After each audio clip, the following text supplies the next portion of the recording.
How did you get your started in the music industry? Honestly, I had been doing music production, for a while. I had been doing that since I was like 14, just trying to learn. So when I actually got to college, I used to do little things here and there for people, cut music for different groups and stuff like that. And then I started going to record pools and record conferences. I actually started going to TJ's, DJ's record conference a lot and just started networking. Once I did that, I started putting together a lot of songs with me as the artist on there and started circulating them around the city I was in at the time, which was Gainesville, Florida. And then some of the promoters hit me up to do a show with Damian and Stephen Marley in the O'Connell Center with about 20,000 people. And the next show I got was in the same venue with Lil Wayne and Fabulous. So that's actually how I got my start, was just sort of networking with people and just, keep distributing my music and showing my face everywhere. Wow, it seems like it happened overnight, but did it take? Was it over time or how long? Overnight, I don't think there's any such thing as overnight, right, man. Really, but it flies by. Honestly, it did take a long time. It may seem like that because the WAP record really, it sort of grew organically, and then all of a sudden it was just everywhere. Right. But I've been pushing that record, since 2007. Wow. Who are some of your musical influences? Timbaland, definitely. Dr. John, Stevie Wonder, B.B. King, Parliament Funkadelic, CeeLo Green. It's so many of them, but those are just a few. Those are like a wide range of different types of music. In what ways did these musical influences influence your sound and your style, your musical style? Well, it's funny because I started playing piano when I was 5 years old, and I think as I grew, my interest in different genres grew as well. And so I think that along the way, I was influenced by many different things over long periods of time. So I was definitely influenced classically when, early ages, started playing like Beethoven's Fifth by ear when I was 5 years old. Wow. But then I got into like blues and jazz music. And so that's where like the B.B. King, Eric Clapton, Robert Cray, Stevie Ray Vaughan, those influences, Muddy Waters started like coming in. Mm-hmm. And then I started getting into the more, the pop with the more soul kind of music, the Motown sound, the Stevie Wonders, and then I sort of moved over into funk for a minute. So I love the P-Funk and stuff like that. And so it wasn't until later I actually got into the hip-hop and the R&B kind of vibes where I started listening to the Timbaland. Timbaland actually is the main one who influenced me to produce hip-hop music. Mm-hmm. And then the Timbalands, the Missy Elliott's, Mos Def, Talib Kweli, Busta Rhymes, all those people started influencing me, around 19 years of age. So I think it was a progression. Right. You mentioned that you started with classical music and playing piano and everything. Do you think down the line do we hear a hint of your classical style in your music, or would you ever go back to that, or do you see yourself more into hip hop and what you're doing now? I would absolutely say, I have ADD, like a lot of people, and so, like, I definitely see me exploring different things musically. I think, when you're a newer artist, to people, there's only certain things that they can digest at first. Mm-hmm. And so you have to give the people what they can digest first, and sort of gradually give them, I can take this to a deeper level. Look at what else I can do. Right. Look at what else I can do. And so we're trying to play it smart, definitely, as a team. I have a great team who's, helping guiding me on the business side of things, but I'm definitely a true artist, and I can't wait for people to really see how deep this musical talent goes. You grew up listening to the underground hip-hop scene in Miami. How different is that from the underground scene in other cities like New York and L.A. and Atlanta? Could you tell us what the difference is? It's funny because they say it's an underground hip hop scene in a particular region, but that's not really the case. I think it's when you're when you listen to underground hip hop, you like to pick it up from everywhere. So I actually was down in Florida, but I was listening to a lot of underground hip hop from New York, from Philly, from DC. Like these are the cats I was listening to. Right. And so like there was also the underground hip hop scene in Florida, but those were like family. You know what I'm saying? It's a difference because those are people that you know. Right. You know what I mean? Those are people you come up with. I remember going to record pools with Plies, with T-Pain. You know, we were coming up around the same time. Flow Rider. I mean, these were when they didn't have a name for themselves yet. That's how long, you know, it went back. So it's a difference when you're coming up with these people and recognizing their talent as they come up, and then you also are a fan of a lot of the underground hip hop scenes, you know, or the more, you know, top end of the country, New York, East Coast kind of hip hop. That's kind of the stuff I was into. So I was listening to the Diggable Planets and you know, all that kind of stuff. But you know, my musical taste definitely ranged, and I do know that I noticed that there is a difference. But the only difference that I noticed is that you don't get as much support at home as you do on the road. And I think that sort of showed even in my taste. Like, you know, I was a fan, more so a fan of people from areas that weren't in my region because it wasn't common. And I think that's what the X factor is that it's not, you can't find it everywhere. It's like a diamond. Right. Music that comes out of Florida has a sound that is unique. It is heavy in the bass, but over the years it continues to reinvent itself. What is it about music from the South, and specifically Florida, that makes everyone dance and it sets itself apart from other parts of the country?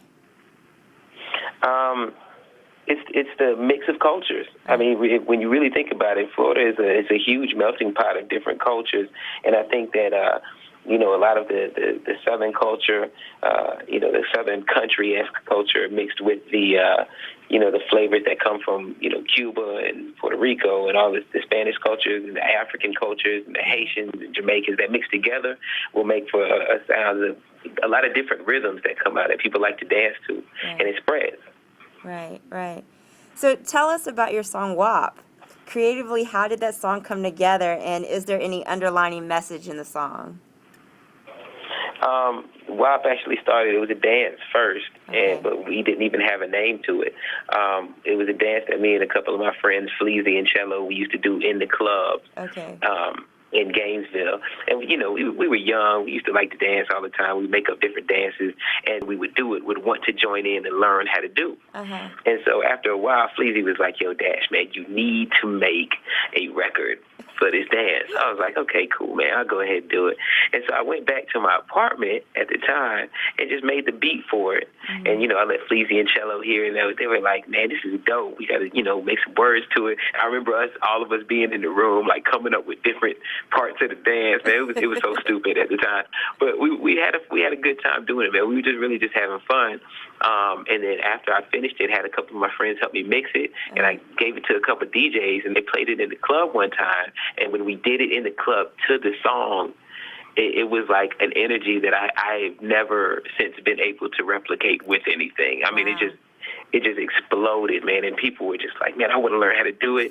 Teach me how to do it. Teach me how to do it. And so I was like, man, I can't keep teaching people how to do it in the club. So I had a couple of my dancers put up a video on YouTube doing the WAP. And, you know, after a while, you know, we had fun with that. And then I was like, well, let me continue my music career, start doing everything else. And I came back and looked at that video 6 months later, and there were 500,000 views on that video. Oh, wow. And I was like, uh-oh, we might have something here. So that's when I sort of picked the record back up and started pushing it again, and then it just exploded ever since, man. It was incredible. The music video for the WAP looks like you guys had a lot of fun. What was the concept for it, and do you think it represents the song well? You know, honestly, the concept for it was just, you know, actually having a good time. Flow Rider came out and agreed to come out and show love to the video. So, you know, we had the concept of it, you know, hey, we have a party down in Miami, you know, hop in the plane, come out, have a good time, and everybody's whopping. And, you know, we sort of try to incorporate different videos from YouTube into the video. And so it was cool. It was just all about having a good time. As far as there being, like, underlying meanings and tones to the song, you know, I actually tell you, how the WAP came up. It wasn't just because there was a dance called the WAP in the 80s. It was actually because when we were doing the dance, we were trying to come up with the name for it. We were actually like making sounds with our mouths as we were doing the dance. And so we were like, at first it started out like, yeah, yeah, yeah. And then it just sort of turned into wah, wah, wah, wah, wah. And then that just stuck. So that's really how the name of it organically came about.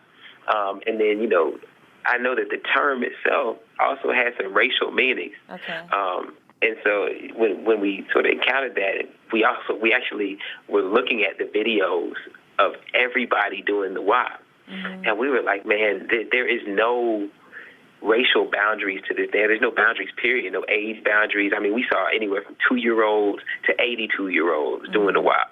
On YouTube, and we were like, man, this thing has no prejudice, and that's where the term "without prejudice" came from. And that's what the term WAP means, without prejudice. There's absolutely no prejudice to the dance. Wow, I like that. Tell us about your album, Tabloid Truth. What was the creative process? Was there anything you learned about yourself during the process of putting together this album? Absolutely. I learned that it definitely takes a team to make this thing work, and I also learned that you know, I learned a lot about my own life in doing it. It was such a good form of therapy for me, because a lot of the songs aren't just dance records, but I consider the album as a whole to have a life of its own, and it actually travels through life. Sonically. So I think that when you listen to it, it has a lot of ups and downs, just like life does. There are songs that'll help you get through things. And I feel like that's what we lack a lot in music nowadays, is songs to help you get through a certain situation. And so there's a lot of deeper meanings into the album. I stuck with, I had a lot of songs that I recorded, but I stuck with 11 songs. I felt like they were the greatest representation of what I stood for and what the album, how I wanted it to come out and come off. And it definitely is just a journey through life. I can't really describe it as anything else. And the actual term tabloid truth came from, you know, at the time I was making the album, you know, I was spending a lot of days, a lot of nights in the studio. And, you know, I would read different tabloids while I was in there. And I was like, man, it's so funny how you look at these covers, and there's just so many like hot phrases, you know, learn how to have better sex.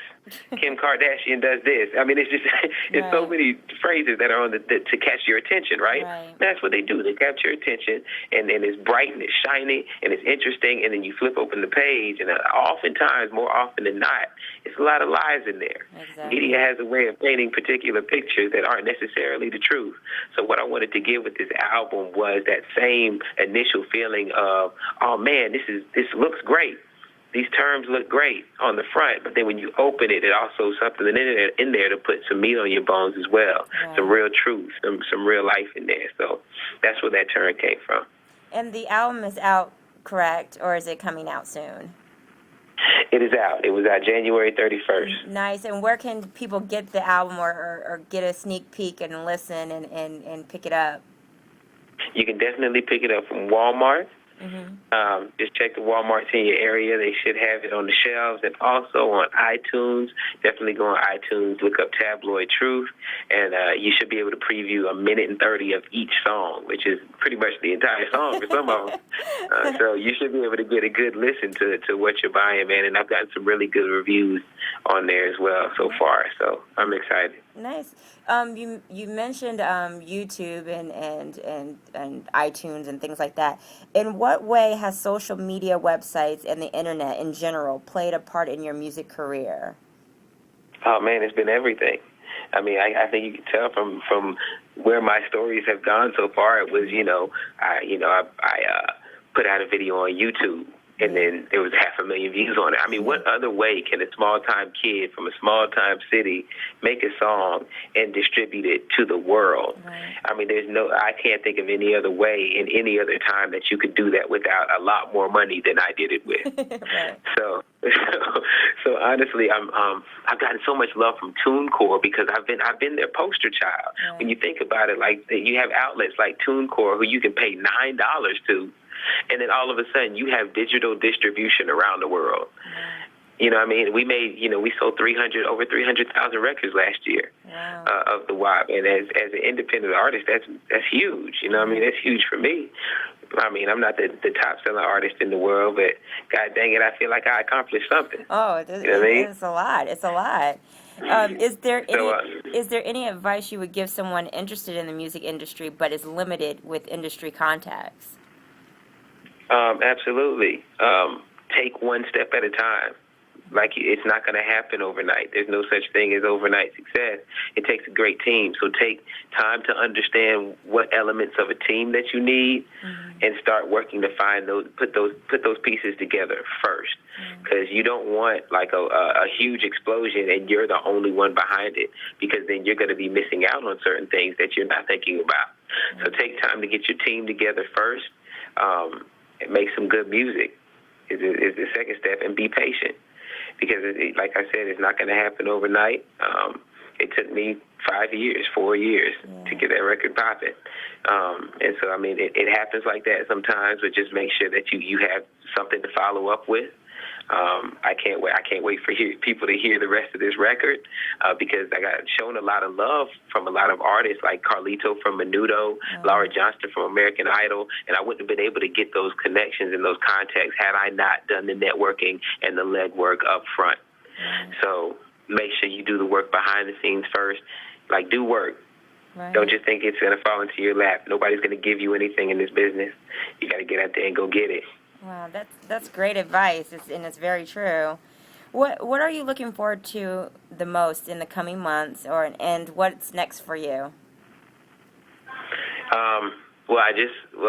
Just to let you know, I just shot my video for a record called Transformer off the album Tabloid Truth, which is going to be awesome. It was directed by What's Good, who's worked with T-Pain and Flo Rida and some of everybody. And so, I mean, it's a lot of CG work. It's going to be a movie, man. It's going to be incredible. So that's coming out.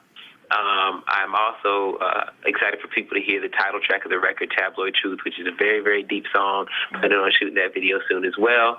So as far as, promoting that record, that's what we're doing on that front. But I'm also making a mixtape right now, and I'm sort of taking more of the creative reins on this one, and bringing in a lot of the underground hip-hop elements that I've sort of come up with, and then a lot of jazz. I'm putting a lot in there. I'm getting shown a lot of love from, like, the Diggable Planets, like people I've looked up to are showing love on this mixtape. So I'm excited about this mixtape as well. And then I'm getting ready for the next album as well. So I'm accepting beats from other producers, which is weird for me as a producer to, sort of branching out, working with other producers, which is an awesome experience. And I'm also doing shows. So I'm traveling a lot, and I'm performing live a lot. So that's what I'm doing right now. Where are you going to be performing? Should anybody, want to witness the WAP in person and live? I'm going to be doing Panama City for spring break this year. I'm going to be in Brunswick, Georgia on the 24th. I have so many shows, man. I can't. I'm sort of drawing a blank right now of everywhere I'm going to be. I'm going to be, I know in Panama City, I'm going to be in Louisiana this weekend. I'm doing a Walmart tour. So I'm actually going to the different Walmarts that have my CD in the Southeast, and I'm doing autograph signings there, and then I'm going to do a show in the city that I'm in. So I got those coming up in different states. I'm going to be in Mississippi. I'm doing the same thing. So it's going to be a blast, man. I'm sort of traveling, promoting the record, and just continuing to work.